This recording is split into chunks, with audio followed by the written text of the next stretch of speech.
নমস্কার বন্ধুরা, মানবীর রান্নাঘরে আপনাদের সবাইকে স্বাগত জানাই। আমার আজকের রেসিপি সজনে পাতা দিয়ে মুগ ডাল। তো সজনে পাতা আমরা জানি যে এটাকে সুপারফুড বলা হয়। যারা অ্যানিমিয়ায় ভুগছেন বা হাই প্রেশারের রোগী তাদের জন্য খুবই ভালো, সবার জন্যই অবশ্যই ভালো, কিন্তু মূলত যারা রক্তাল্পতায় ভুগছেন বা হাই প্রেশারে ভুগছেন বা ডায়াবেটিসে ভুগছেন তাদের জন্য খুবই ভালো।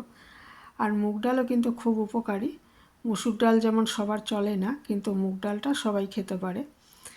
তো আমি এখানে 1 কাপ মতো মুগ ডাল নিয়েছি, বড় কাপ।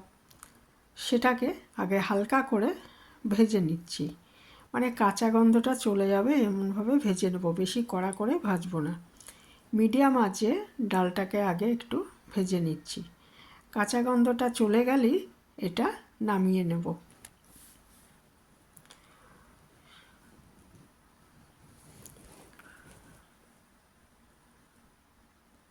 আর সজনে পাতায় কিন্তু প্রচুর ক্যালসিয়াম আছে, আয়রন আছে। হ্যাঁ, এই জন্য সারা পৃথিবীতেই এটাকে সুপারফুড বলা হয়। তবে সজনে পাতা এমনি একটু কষা স্বাদের জন্য সবাই খেতে পছন্দ করেন না, কিন্তু যদি ডাল দিয়ে মুগ ডাল দিয়ে এইভাবে করা হয় তাহলে কিন্তু সবাই খাবে। এটা এতটাই ভালো হয় খেতে। তো আমার ডালটা ভাজা হয়ে গেছে। এটাকে আমি জল দিয়ে 4-5 বার খুব ভালো মতো ধুয়ে নিচ্ছি। তার কারণ হচ্ছে এই গায়ে একটা সাদা পাউডারের মতো অংশ থাকে, এটা সম্ভবত ডাল সংরক্ষণের জন্য এটা দেওয়া হয়। তো এটা তো ভালো না খাওয়া, সেই জন্য এটা ভালো করে আমাকে আগে 4-5 বার ধুয়ে নিতে হবে। যতক্ষণ না পর্যন্ত ওই জলটা এরকম ঘোলা হয়, মানে একদম পরিষ্কার থাকে, ততক্ষণ আমি ডালটা 4-5 বার করে ধুয়ে নিলাম। তারপর এটা আমি সেদ্ধ করে নিচ্ছি। দেখুন একদম পরিষ্কার হয়ে গেছে, জল যে দিলাম একদম স্বচ্ছ দেখাচ্ছে জলটা। পরিমাণ মতো নুন দিয়ে দিলাম। একটা প্রেসার কুকারে এটা আমি নিয়েছি। অল্প একটু হলুদ দিয়েছি আর 2টো কাঁচা লঙ্কা ভেঙে দিয়ে দিলাম। আর 1/2 চামচ মতো সর্ষের তেল দিয়েছি। দিয়ে এটাকে আমি একটা সিটি দিয়ে ইয়ে করে নিচ্ছি। একটা কি বড় জোর 2টো সিটি দেবেন, দিয়ে এটাকে সেদ্ধ করে নিলাম আমি। ওটা নিজে থেকে ঠান্ডা হতে দিচ্ছি।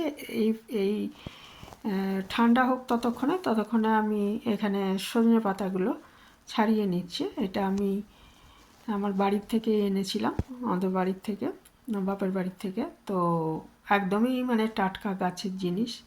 তো এগুলোকে আগে ভালো মতো ছাড়িয়ে নিচ্ছি। যে সরু সরু ডালের থেকে তো ছাড়িয়ে নেব, আর ওই পাতাগুলোর সঙ্গে সরু সরু ডাল লেগে থাকে, সেগুলোকে কিন্তু একদম বাদ দিয়ে দিতে হবে। শুধু পাতাটাই নেব। শাকগুলো ইচ্ছে করলে আগে ধুয়ে নিতে পারেন, তবে আমি আজকে আগে ধুইনি, কারণ একদমই বাড়ির গাছের জিনিস, পরে ধোবো, ধুয়ে তারপরে কাটবো আর কি, একটু ছোট করে কেটে নেব। আগে আমি এখন পাতাগুলো ছাড়িয়ে নিচ্ছি। আর হলুদ পাতা কিছু থাকলে সেগুলো বাদ দিয়ে দিচ্ছি।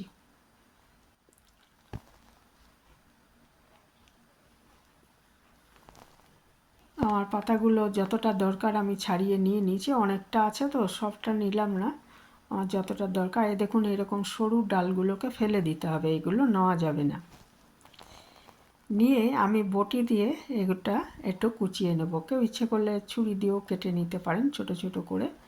ছোট ছোট করে কেটে নিলে ভালো লাগবে খেতে। আর এইভাবে ডালটা মুগ ডালের সাথে রান্না করলে কিন্তু দারুণ হয় খেতে। ভাত, রুটি, পরোটা সব কিছুর সাথেই ভালো লাগবে। যারা এইভাবে কখনো করেননি, করে দেখতে পারেন একবার।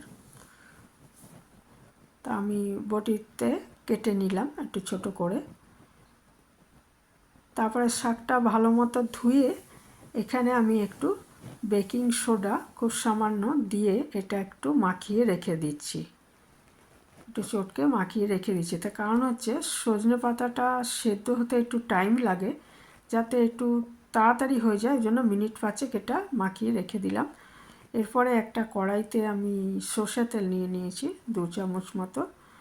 তেলটা ভালো করে গরম হয়ে গেলে এর মধ্যে 2টো শুকনো লঙ্কা ফোড়ন দিয়ে দিলাম। আর ফোড়ন হিসাবে আমি সর্ষে দিচ্ছি, কালো সর্ষে।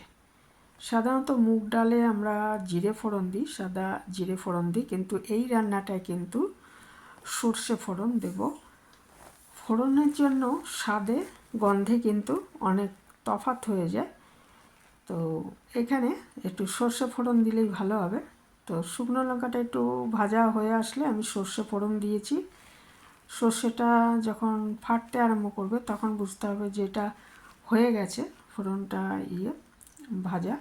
এর মধ্যে এরপর দিয়ে দিচ্ছি আমি 6-7 কোয়া রসুন আমি একটু চিড়ে রেখেছি, ইচ্ছে করলে থেতো করে নিতে পারেন। দিয়ে এটা একটু ভেজে নিচ্ছি। রসুনটার কাঁচা গন্ধ চলে গেলে এর মধ্যে আমি পেঁয়াজ কুচি দেবো। দুটো মাঝারি সাইজের পেঁয়াজ ধুয়ে একটু আমি কেটে রেখেছি সরু সরু করে, সেইটা আমি এর মধ্যে দিয়ে দিলাম। এর মধ্যে এবারে আমি দিয়ে দেব একটু হলুদ, একটু নুন দেবো আগে। নুন দিলে কি হবে না, এটা ভাজতে এটা একটু নরম হয়ে আসবে, ভাজতে সুবিধা হবে। আর আমি কিন্তু একটা আলুকে খোসা ছাড়িয়ে ছোট ছোট করে রেখেছি, সেই আলুটা এর মধ্যে আমি দিয়ে দেব। পেঁয়াজটা একটু ভাজা হয়ে গেলে আলুর টুকরোগুলো দিয়ে দেব।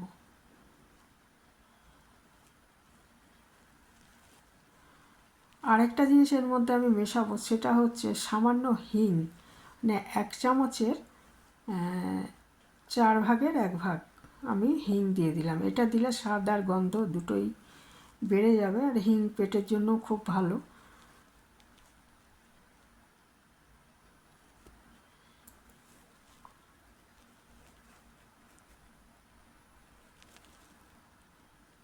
এরপর কেটে রাখা আলুগুলো দিয়ে দিলাম এর মধ্যে।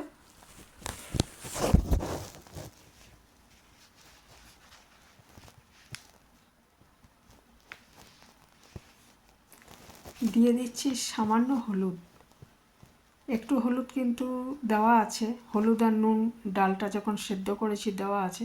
আর ডালটা আমি প্রেসার কুকারে সেদ্ধ করেছি, ইতিমধ্যে প্রেসার কুকারটা ঠান্ডাও হয়ে গেছে। আপনারা ইচ্ছে করলে কিন্তু ডালটা কড়াইতেও সেদ্ধ করে নিতে পারেন, একটু টাইমটা বেশি লাগবে এটাই। অনেকে আছেন যে কড়াইতে সেদ্ধ করে, যে ডালটা আমি ঢেলে নিয়েছি একটা পাত্রে। এরপরে যে সজনে পাতাগুলো ছিল আমি এটা কেটে ধুয়ে রেখেছিলাম, সেটা এর মধ্যে দিয়ে দিলাম। সজনে পাতাগুলো দিয়ে একটু ভালো মতো সাঁতলে নিচ্ছি।